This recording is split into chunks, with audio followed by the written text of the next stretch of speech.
नमस्कार। मैं डॉक्टर भारती चौधरी पुनः उपस्थित हूँ एक नए वीडियो के साथ में। आज मदर्स डे है तो मैंने सोचा मैं भी अपनी माँओं के विषय में ही आज चर्चा करूँ। हमारी माएँ कभी सख्त होती हैं और कभी कोमल होती हैं। जब माँ सख्त होती है तो बच्चे उसका नकारात्मक अर्थ निकाल लेते हैं। अगर हम चाहें तो उसका सकारात्मक अर्थ लेकर अपने जीवन को सफल बना सकते हैं। तो मैं आज के बच्चों को जो संघर्ष लगता है उसी से संबंधित चर्चा यहाँ पर करूँगी। तो मेरी माँ थी, वो उतनी शिक्षित नहीं थी। आप समझ सकते हैं कि वो ज़माना कौन सा रहा होगा। तो उतनी शिक्षित नहीं थी, अक्षर ज्ञान था उन्हें लेकिन शिक्षित नहीं थी। शादी भी कम उम्र में हो गई थी तो सारा काम भी उन्होंने अपनी सास से ही सीखा था। अब हो सकता है कि उनकी सास से यानी कि मेरी दादी से उनको बहुत सारे ताने सुनने को मिले हों।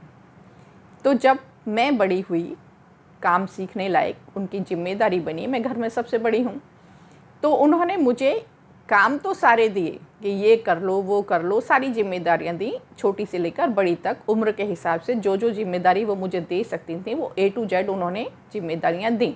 और एक समय तो ऐसा आ गया कि जब वो खुद बिल्कुल फ्री हो गई थी और उन्होंने अपनी पूरी जिम्मेदारी मुझे दे दी थी।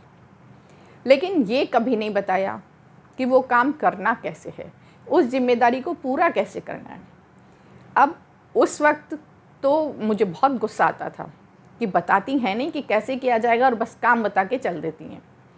लेकिन आज जब मैं ये सोचती हूँ और बच्चों को देखती हूँ तो मुझे लगता है कि शायद मेरी माँ इस संसार की बेस्ट माँ थी। अगर उन्होंने मुझे उंगली पकड़ के चलाया होता तो हो सकता है मैं इतनी सक्षम न बनती। मैंने स्वयं करके सीखा, तरीका खुद निकाला कि कैसे किया जाएगा, किस तरीके से किया जाएगा। एक्सपेरिमेंट्स किए, हर काम को करने के एक्सपेरिमेंट किए, नए नए तरीके से काम को किया। तो उससे मुझे एक ही काम को करने के 4-5 तरीके मिल गए और वो कभी उसमें अच्छा लगा लोगों को और कभी अच्छा नहीं लगा। कभी परिवारिक जनों से डांट भी खानी पड़ी और कभी प्रशंसा भी मिली। तो इस तरीके से स्वयं करके मैंने जितनी भी स्किल्स डेवलप की वो स्वयं करके की। मैं हमेशा कहती हूँ कि प्रत्येक व्यक्ति में गुण और अवगुण दोनों होते हैं, बस उन्हें निखारना होता है। तो मुझे मौका मिला, मैंने अपनी स्किल्स को निखारा इस तरीके से। और उसके साथ में उसका रीज़न ऐसा नहीं है कि उन्होंने मुझे कारण नहीं बताया। उन्होंने मुझे कारण बताया कि ससुराल में क्या मैं तेरे साथ में जाऊँगी, वहाँ तुझे कौन बताएगा, कर अपने आप से, तभी तो सीखेगी। उनकी परिभाषा थी कि जब मैं करूँगी तो सीखूँगी। बात भी सत्य थी, मैंने किया और मैं सीख गई। अब इसी व्यक्तित्व से मेरी छोटी बहन है, उसने सीखा कि बस सबको खुश रखो। उसने अपनी ससुराल में जाके सबको खुश रखना शुरू किया। आज भी वो खुशी रख रही है सबको और अपना अस्तित्व बिल्कुल गंवा चुकी है। दूसरी बात, अब आती है ससुराल की बात। तो मेरी जन्म देने वाली माँ की मैं बहुत आभारी हूँ जिन्होंने मुझे ऐसा अवसर दिया। उनकी हर डांट को, हर सख्ती को मैंने एक चुनौती के रूप में लिया और उन्हें कभी मेरे ऊपर प्रश्न चिन्ह लगाने का मौका नहीं दिया। और उसी का है कि मेरी ऐसी आदत पड़ गई कि मुझे हर नया काम करने की एक जुनून हो गया, लगन लग गई कि कोई भी मैं नया काम देखती हूँ तो मुझे लगता है कि मुझे सीखना चाहिए, मुझे ये काम आना चाहिए। उसमें न मेरी उम्र बाधा आती है, न मेरी शिक्षा बाधा आती। तो मैंने पढ़ाई की और जहाँ तक मैं पढ़ सकती थी वहाँ तक मैंने पढ़ा। जितनी चीज़ें मैं सीख सकती थी उतनी चीज़ें मैंने सीखी। मेरे जीवन का सिर्फ एक ही लक्ष्य था कि कोई भी मुझसे कहे किसी काम के लिए और मेरे मुंह से ये ना निकले कि मुझे नहीं आता, मुझे सब आना चाहिए। यहाँ उनका मेरे जीवन को सार्थक बनाने का ये योगदान रहा, इसके लिए मैं उनकी बहुत बहुत आभारी हूँ। अब बारी आती है मेरी सासू माँ की। तो उन्होंने, जब मैं ससुराल में पहुँची तो उन्होंने मेरे किसी गुण की, किसी काबिलियत की, किसी दक्षता की कभी भी उसको मान्यता नहीं दी। कभी प्रशंसा करना तो बहुत दूर है, उन्होंने उसे स्वीकार भी नहीं किया। काम मुझसे सब करवा लेती थी लेकिन स्वीकृति नहीं थी। अब उसके बाद में एक दिन बातों बातों में उन्होंने मुझसे कह ही दिया कि मेरे पास में इतनी ज़मीन जायदाद है कि तेरे को कहीं इधर उधर ऐसा हो ही नहीं सकता कि तू मेरी बात ना माने और ना सुने। तेरे जैसे 50 लोग मेरे आगे पीछे घूमते हैं और तू तो मेरे तलवे चाटती डोलेगी, अगर तुझे कुछ चाहिए होगा तो।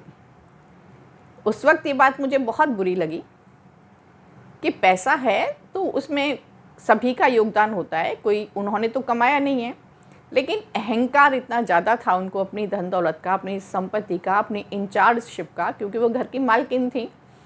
तो मुझे थोड़ा उस वक्त, बहुत थोड़ा नहीं, बहुत ज़्यादा बुरा लगा। लेकिन बाद में उस बुरा का मैंने इनमें निराश नहीं हुई, मुझे उनसे लड़ने का मन नहीं किया। मैंने सिर्फ क्या सीखा कि मेरी लाइफ में पैसा कभी भी इतना इम्पोर्टेंट नहीं होगा कि मुझे किसी दूसरे व्यक्ति के सामने सरेंडर होना पड़े। और वो दिन है, आज का दिन है। मैंने उनसे कभी एक पैसा नहीं मांगा। जो कपड़े मैं पहने हुए थी वही कपड़े पहनकर मैं आ गई, और मैंने अपना दहेज भी उन्हीं के पास छोड़ दिया। एक पैसा मैंने उस घर से नहीं लिया। अपने आप कमाया, अपनी मेहनत से कमाया, अपने पति की कमाई पर भरोसा किया, अपनी कमाई पर भरोसा किया, लेकिन ससुराल की कमाई का एक पैसा भी मैंने नहीं लिया। खेत भी छोड़ दिया और उनकी ज़मीन जायदाद भी छोड़ दी। आज ईश्वर की कृपा से मुझे कभी भी किसी भी कदम पर इस बात का अफसोस नहीं हुआ कि मैंने उनकी संपत्ति को छोड़ दिया। तो जो कहते हैं कि जो व्यक्ति खुद अपनी मदद करता है उसकी ईश्वर भी मदद करते हैं। मैंने कभी इतनी उम्मीद नहीं की कि मेरे कमरे धन दौलत से भरे रहें, बैंक बैलेंस बहुत ज़्यादा हो, लेकिन ईश्वर से ये प्रार्थना हमेशा की कि काम कोई ना रुके, घर पे आया हुआ व्यक्ति भूखा ना जाए और काम कोई रुके नहीं, मैं अपने दायित्वों को पूरा कर सकूं, इतनी शक्ति वो मुझे देता रहे। ईश्वर ने मुझे इतनी शक्ति दी। अब ये मेरी माँओं की बात हो गई, अब आती है मैं माँ हूँ, मैं भी माँ हूँ, 3 बच्चों की माँ हूँ। तो मेरे बच्चों ने मुझसे क्या सीखा? आर्थिक संघर्ष करना पड़ा। एक व्यक्ति की कमाई में बच्चों को नहीं पाल सकते थे, 3 बच्चों को नहीं पाल सकते थे, इसलिए दोनों ने काम किया। मैंने भी नौकरी की, मेरे पति ने भी नौकरी की। तो उसका एक नेगेटिव जो रहा वो ये रहा कि मैं बच्चों को जितना समय देना चाहती थी उतना समय नहीं दे पाई। तो मेरे बच्चों ने जो भी सीखा वो देख कर सीखा, मुझे देख कर सीखा कि मैं किस तरीके से अपनी दिनचर्या को पूरा करती हूँ, किस तरीके से समय पर काम करती हूँ, किस तरीके से मैं किसी को भी क्वेश्चन मार्क लगाने का मौका नहीं देती हूँ। तो मेरे बच्चे बहुत कम उम्र में आत्मनिर्भर बन गए। मुझे कभी किसी को स्कूल से लाने की, स्कूल छोड़ने की ज़रूरत नहीं पड़ी। मैं एक दिन जाती थी एडमिशन कराने के लिए, रास्ता दिखाने के लिए, उसके बाद सारी जिम्मेदारी उनकी अपनी होती थी। कभी कभी तो ऐसा भी होता था कि उनके टीचर से मिलने की भी मुझे फुर्सत नहीं होती थी, क्योंकि मेरे खुद के स्कूल में पीटीएम होती थी और उनके स्कूल में भी पीटीएम होती थी। तो मुझे उनके नाना नानी को उसमें भेजना पड़ता था। तो उसके बावजूद भी मैंने कोई सख्ती नहीं की।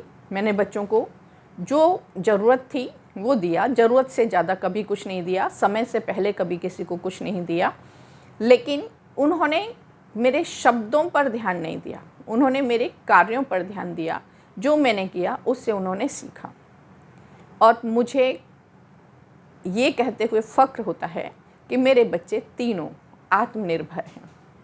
वो बेटियां नौकरी करें या ना करें, लेकिन नौकरी करने योग्य हैं, पूरी प्रोफेशनल डिग्री के साथ, पूरे घर गृहस्थी के कामकाज के साथ वो हर काम में दक्ष हैं, निपुण हैं। तो ये एक माँ का दायित्व मैंने निभाया, और मेरी माँओं से जो मैंने सीखा वो मेरे बच्चों ने मुझसे सीखा। तो यहाँ पर कहने का अभिप्राय यही है कि हम माएँ अपने बच्चों को जैसा बनाना चाहती हैं वैसा हमें खुद को बनना पड़ता है। बच्चे हमारे कहने से, समझाने से उतना नहीं सीखते हैं जितना कि हमें देखकर सीखते हैं। और बच्चों से मैं यहाँ पर यही कहना चाहूँगी कि माँ की सख्ती के पीछे भी हमारा ही लाभ होता है। आप ये मान के चलिए कि जिस तरीके से ऋषि दुर्वासा की कुंती ने सेवा की थी और उन्होंने उसका भविष्य देखकर उसको वरदान दिया, एक मंत्र का वरदान दिया कि जब भी उसे आवश्यकता होगी वो जिस किसी भी देवता का आह्वान करेगी तो उसे संतान की प्राप्ति हो जाएगी।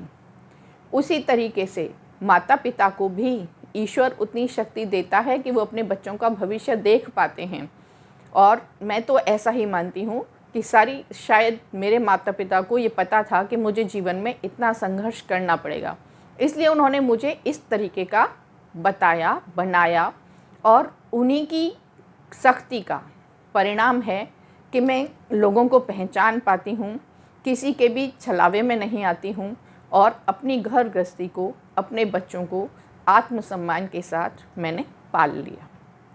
तो आज मदर्स डे पर मैं इतना ही कहना चाहूँगी कि सभी माएँ अपने बच्चों को इस तरीके से पालें कि उनके बच्चे माँओं के ऊपर फ़ख्र करें और माएँ बच्चों के ऊपर फ़ख्र करें। यही मेरी आज के दिन की शुभकामनाएँ हैं। धन्यवाद। और अगर आपका कोई मैसेज है तो मुझे इस नंबर पर दे सकते हैं 9897259147।